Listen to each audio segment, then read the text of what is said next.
ഉമ്മാനെയും വാപ്പാനെയും സ്നേഹിക്കുന്ന മക്കൾ. പടച്ചോനെ, ഇന്ന് ആർക്കാ ഉമ്മാനെ ഉപ്പാനെ സ്നേഹമുള്ള? ഇന്ന് ഉമ്മായി ഉപ്പായ സ്നേഹമുള്ള എത്ര മക്കളുണ്ട്, മാതാപിതാക്കളെ ബഹുമാനിക്കുന്ന സ്നേഹിക്കുന്ന.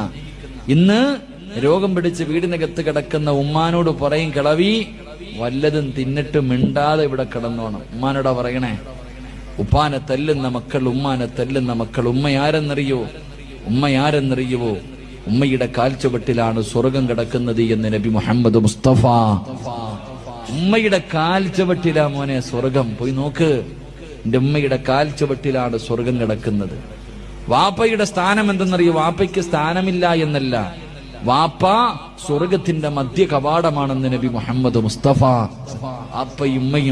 വാപ്പയും ഉമ്മയും അവരെ വേദനിപ്പിച്ചാൽ, അവരുടെ മനസ്സ് വേദനിപ്പിച്ചാൽ, ഖസറ ദുനിയ വൽ ആഖിറ, നിന്റെ ദുനിയാവും ആഖിറവും നഷ്ടപ്പെട്ടു പോകും. അല്ലാഹു കാക്കുമാറാകട്ടെ, അല്ലാഹു കാക്കുമാറാകട്ടെ. എന്റെ പ്രിയമുള്ള സഹോദരങ്ങളെ, നമ്മുടെ മാതാപിതാക്കൾ, അവരുടെ മനസ്സ് വേദനിപ്പിക്കരുത്.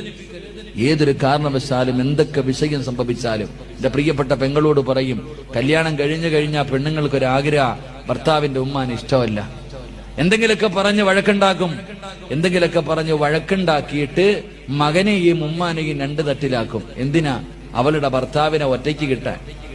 എന്റെ പ്രിയപ്പെട്ട സഹോദരിമാരോട് പറയാ, നിന്റെ ഭർത്താവിന്റെ ഉമ്മാനെ നീ എപ്പോഴും ഉമ്മയായിട്ട് നിനക്ക് സ്വർഗം വേണമെങ്കിൽ നീ നിന്റെ ഭർത്താവിന്റെ ഉമ്മാനെ ഉമ്മയായിട്ട് കാണണം. കാരണം എന്റെ പ്രിയമുള്ള സഹോദരന്മാരോട് ഞാൻ പറയുന്നു, നിന്റെ ഭർത്താവിന്റെ ഉമ്മായുമായിട്ട് നിന്റെ ഭർത്താവിനെ നീ അകറ്റിയ നീ വിധവയായി പോകുമെന്ന് നബി മുഹമ്മദ് മുസ്തഫ സല്ലല്ലാഹു അലൈഹി വസല്ലം. ഭർത്താവിനെയും ഉമ്മാനെയും തമ്മിലടിപ്പിച്ചിട്ട് ഒറ്റയ്ക്ക് പോയി സുഖിക്കാമെന്ന് നീ വിചാരിച്ച യോഗമില്ല പെങ്ങളെ. സ്വന്തം ഉമ്മായും ബാപ്പായും വേദനിപ്പിക്കുന്നവന്റെ ആയുസ് അല്ലാഹു കുറയ്ക്കുമെന്ന് നബി മുഹമ്മദ് മുസ്തഫ.